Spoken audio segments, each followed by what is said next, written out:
Now, I don't usually pay too much attention to pro days. I think it's useful. I think we should continue to have them, but I don't put a ton of stock into pro days. They are what they are. You get what you get from them, and you just go from there. Especially with quarterbacks, I don't want to see those guys throwing to wide open receivers with no pass rush.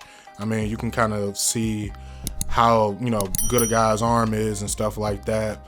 Get him to move around a little bit, but quarterbacks really don't watch those. But I do look at other position groups. I do think pro days do give those guys an opportunity to show what they can do.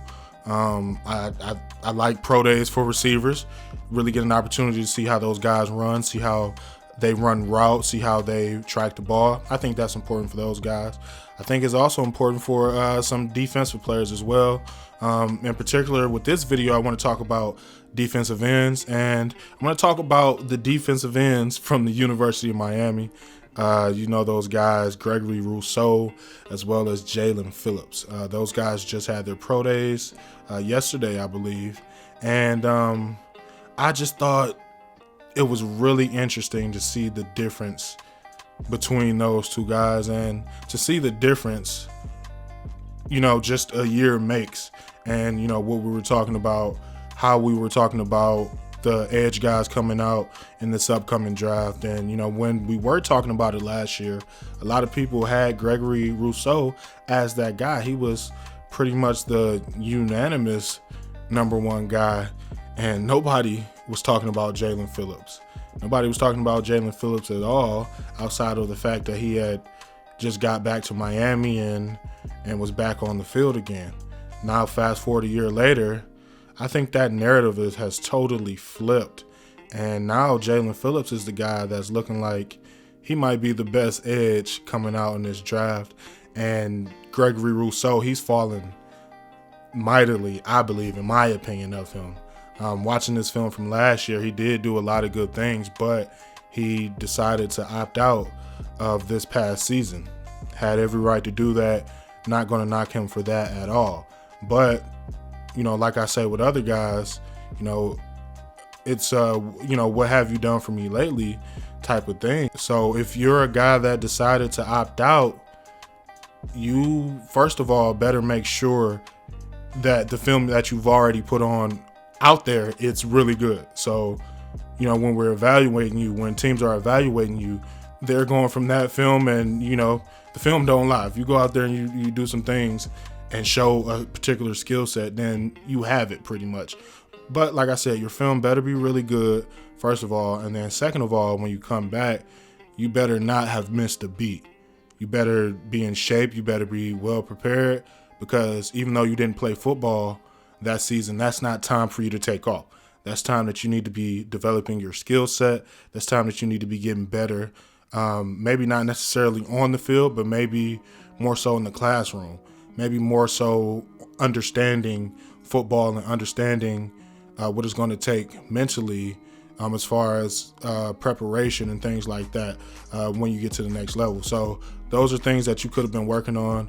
And, as far as staying in shape, things like that can be easily done and shouldn't even be an issue when we're talking about NFL prospects. But getting back to Miami's pro day, I thought, looking at Gregory Rousseau and looking at Jaelan Phillips, I thought the way they performed at their pro days was night and day.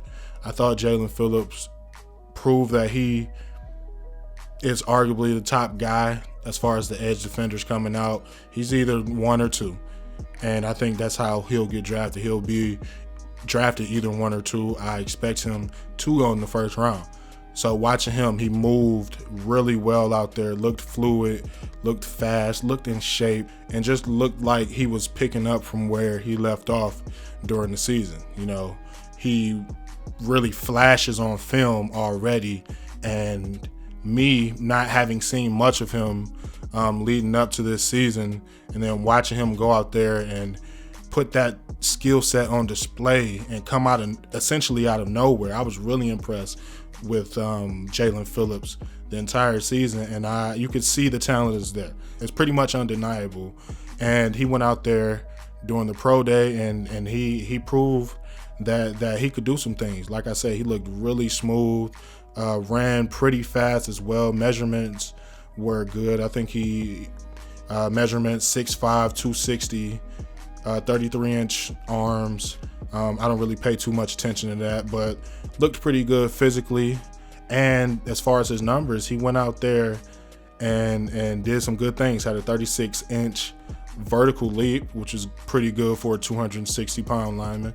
21 reps on the bench press. That is what it is. I mean, not the most, not the craziest numbers, not the craziest numbers we've seen, but not bad at all. 10.5 on the broad jump, ran a 4.5 in the 40. So he just went out there and he looked good overall. But when we look at Gregory Rousseau, man, I just don't think he looked good at all. And it really stood out when you watch him, you know, and I'm not saying this is something that's going to determine whether he's good or not, but when you watch him do his vertical leap and just look at the lack of explosion that he had out there, he just looked like he hadn't prepared for it at all. Not only was there a lack of explosion, but there also was, he just looked off balance. He looked uncoordinated. And, you know, when we're talking about the top guys, the top tier guys, you don't want to see that at a guy's pro day. Like I said, pro days aren't the end all be all, but they do give you some valuable information. Take it for what it is. But when you go out there and go back and watch Greg Rousseau at his pro day, it just didn't look good. So not only did he look like he didn't have any quick twitch, no explosion in his body, he also, you know, the on the field work just looked really bad as well. He was really stiff. Looked like he had trouble changing direction. Looked like he had trouble bending. And I mean, honestly, when you watch the film, you can kind of see those issues as well. Now, what he does have in his favor is that he's just a specimen physically. You know, he's a long arm guy, and he's not the biggest guy as far as, you know, body type, but he's a really, really long guy that can give you some things and has some advantages there. As far as what his measurements were, he 6'6", 260 pounds, 34-inch arms, really long arms. You can see that on film. Wingspan 83 inches. So he's a physical specimen, but athletically, especially when you compare him to Jaelan Phillips, and you see what Phillips was able to go out there and do, it was night and day, those two guys. And before the season, Greg Rousseau was, a lot of people viewed him as the top guy, but as of right now, looking at that performance that he put on out there at that pro day, I'm not sure if he's even going to go in the first round. So I'm sure some team will take a chance on him. Some team's going to look at that physical profile, look at what he's done on film, and pick him up and look to develop him and see what they can get out of him. But when we're comparing him to Jaelan Phillips, I just think Jalen Phillips is the far better player. I also think there's other edge defenders that are a little bit better than Greg Rousseau. So that's just my opinion. Go back, take a look at the pro day. Let me know what you guys think down in the comments. Am I way off? Am I on point with this? Let me know what you guys think, and I'll see you in the next video.